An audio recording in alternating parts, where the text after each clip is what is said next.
Welcome back to ప్రజా engineer syndicate సొంతిల్లు.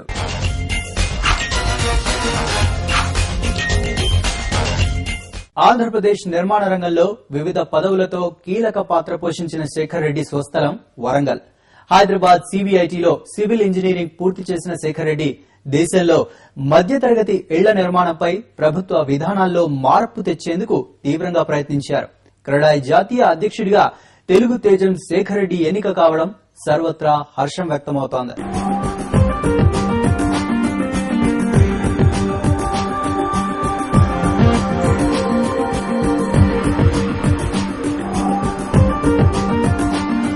రాష్ట్రం నుంచి జాతీయ స్థాయికి ఎదిగిన ఏకైక వ్యక్తి శేఖర్ రెడ్డి అని, మరొకరు ఈ స్థాయికి చేరుకోవడం చాలా కష్టమని బిల్డర్లు అంటున్నారు. ఇండస్ట్రీ బాగోగుల కోసం శేఖర్ రెడ్డి చేస్తున్న కృషిని మాటల్లో చెప్పలేమని, ఇది చాలా సంతోషకరమైన సందర్భమని వారు చెబుతున్నారు. Dedication and determination that we should try to make green city green and we should stand as examples for us. It's not that no we only ask the government for doing something to us, but it is that we have to contribute back to the society. That's what no. It's, after that, start asking why then Builders Forum could do this, why can't others do it? So that is what helped us. Rainwater harvesting, again, we had taken initiative of bringing the consultants from other places, conducted seminars, and he insisted some of the members to develop the pilot projects, and we used to work along with the HMWSSB to train people about how to construct the rainwater harvesting structure. Some problems, real estate has become a little bit slow, but I feel that in future, we as a partner of the society, we definitely help for the builders. Builders should not be given troubles. Government also should help in a positive way. And also I feel that the press people also, they should write facts and figures. I am proud of the Hyderabad developers. They have done a lot of things, and once again I congratulate Shekhar Reddy Garu and others on this felicitation. They might spend, normally a CEO typically spends about 80 to 90% of the time in their own company. But in your case, it's completely different. You almost spend 99%. In fact, many times it takes some time to recognize what is your company. But I recognize more you as Credai than anything else. So hats off to you for doing a wonderful job for the nation. As your professor rightly mentioned, today you are not only a national builder, today you will become a nation builder.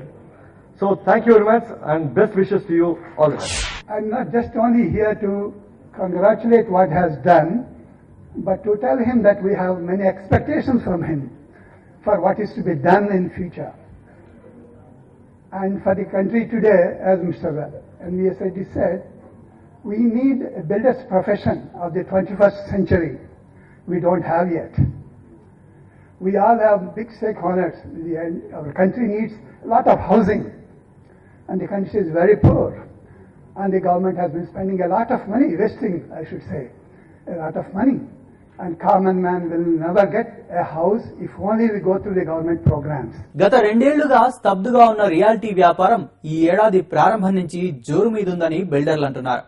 Hyderabad లో మెరుగైన మౌలిక సదుపాయాలు ఉండడంతో reality వ్యాపారం 3 పువ్వులు 6 కాయలుగా సాగుతోందని చెప్పారు. నగరంలో ప్లాట్లు ఏ ప్రాంతంలో ఉన్నా ట్రాన్స్పోర్ట్ సదుపాయం మెరుగ్గా ఉంటే చాలు జనం కొనడానికి ఆసక్తి చూపుతున్నారు. దీంతో పెరుగుతున్న డిమాండ్కు అనుగుణంగా కొత్త ప్రాజెక్టులను ప్రారంభించడానికి సిద్ధంగా ఉన్నట్లు బిల్డర్లు చెబుతున్నారు. క్రెడాయ్ జాతీయ అధ్యక్షుడిగా పదవి బాధ్యతలు చేపట్టిన సి శేఖర్ రెడ్డి 2 ఏళ్ల పాటు ఆ పదవిలో కొనసాగుతారు. క్రెడాయ్ సంస్థకు 20 రాష్ట్రాల్లో 13 చాప్టర్లతో 10,000 మంది డెవలపర్స్ సభ్యులుగా ఉన్నారు. క్రెడాయ్ జాతీయ అధ్యక్షుడిగా దక్షిణ భారతదేశం నుంచి తొలిసారిగా ఎన్నికైన ఏకైక వ్యక్తి శేఖర్ రెడ్డి. 14 ఏళ్లుగా క్రెడాయ్ ఉపాధ్యక్షుడిగా విశిష్ట సేవలు అందిస్తున్న తనను సభ్యుల సహకారం వల్లే అధ్యక్ష పదవి వరించిందని శేఖర్ రెడ్డి అంటున్నారు. Thank you very much.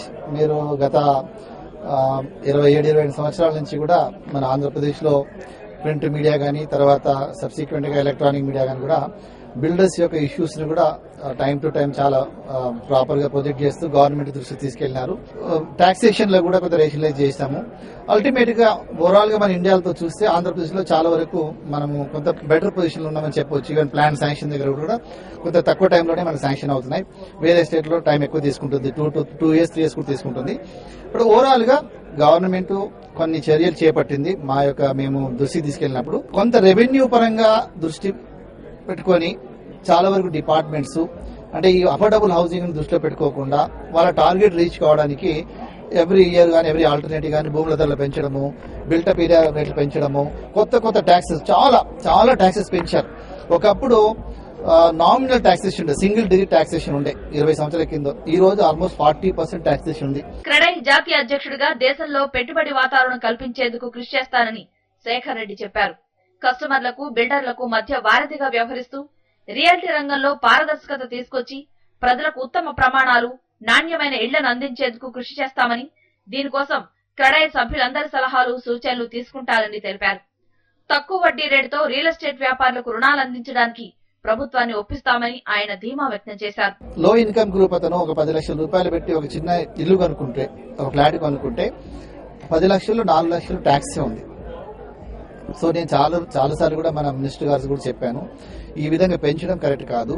మీరు దీన్ని 40%ను 10%, 9%, 12% తీసుకురండి. చాలా డబుల్ టాక్సేషన్స్ ఉన్నాయి, తర్వాత మల్టిపుల్ టాక్సేషన్స్ ఉన్నాయి. ఇప్పుడు ఏదైనా ఒక ప్రోడక్ట్ కొంటున్నప్పుడు ఒక ట్యాక్స్ పే చేస్తాం. బట్ అన్ఫార్చునేట్లీ ఇక్కడ గవర్నమెంట్ పాలసీ మేకర్స్ అంతా కూడా గవర్నమెంట్ ఆఫ్ ఇండియాలో కానీ స్టేట్ లో కానీ కూడా ఇన్నోవేటివ్ గా ఒకటే ప్రోడక్ట్ మీద 10 రకాల ట్యాక్స్లు వేస్తున్నారు. ఇప్పుడు మనం మొదటి నుంచి చూస్తున్నాం, ఈ యొక్క స్థిరాస్తి మీద ఓన్లీ రిజిస్ట్రేషన్ ఛార్జెస్ ఉండేది. ఎప్పుడు కూడా సేల్స్ ట్యాక్స్ కానీ, సర్వీస్ ట్యాక్స్ కానీ అలాంటి ఏ ట్యాక్స్ లేవు. కానీ ఈ మధ్య కాలంలో గవర్నమెంట్ ఆఫ్ ఇండియా కూడా ఈ యొక్క సర్వీస్ ట్యాక్సే ఇదే మాకు మేజర్ సోర్స్ అనేసి కూడా 12.36% దీని మీద గృహాల మీద వేయడం, ఈవెన్ అఫోర్డబుల్ హౌసింగ్ మీద కూడా వేయడం అనేది దారుణం. ఇది ఒక task force and affordable committee వేయించాము government of India housing minister తోటి. ఈ మధ్య కాలంలో రిపోర్ట్ సబ్మిట్ చేయడం అయింది. దాంట్లో క్రెడై కూడా బాగా సమయం ఉంది కాబట్టి ఈ వచ్చే హౌసింగ్ పాలసీలో ఇంప్లిమెంట్ చేయాలని మేము నెక్స్ట్ ఇప్పుడు నా టర్మ్ 2 years, ఈ 2 years లో అఫోర్డబుల్ హౌసింగ్ పాలసీ ఏదైతే రిపోర్ట్ సబ్మిట్ చేశారో ఇంప్లిమెంట్ చేస్తే ప్రజలకు చాలా వెలుసుబాటు కలుగుతుంది. దాంట్లో ఏంటంటే ఈడబ్ల్యూఎస్ వాళ్ళకు ఇంట్రెస్ట్ సబ్సిడీ కాకుండా క్యాపిటల్ సబ్సిడీ కూడా ఎక్స్టెండ్ చేయమన్నాం. 25% నుంచి 33% వరకు ఆ ఫ్లాట్ కాస్ట్ కూడా గవర్నమెంట్ ఇవ్వాలని చెప్పినాం. ఇప్పటికే 20 రాష్ట్రాల్లో ఉన్న క్రెడైను దేశంలోని అన్ని రాష్ట్రాలకు, అలాగే అన్ని ముఖ్య పట్టణాలకు విస్తరిస్తామని శేఖర్ రెడ్డి చెబుతున్నారు. నిర్మాణ రంగం ఎదుర్కొంటున్న సమస్యలకు పరిష్కారం చూపించేందుకు ప్రతి నెల సభ్యులందరితో కలిసి సమావేశాలు నిర్వహించనున్నట్లు శేఖర్ రెడ్డి వెల్లడించారు.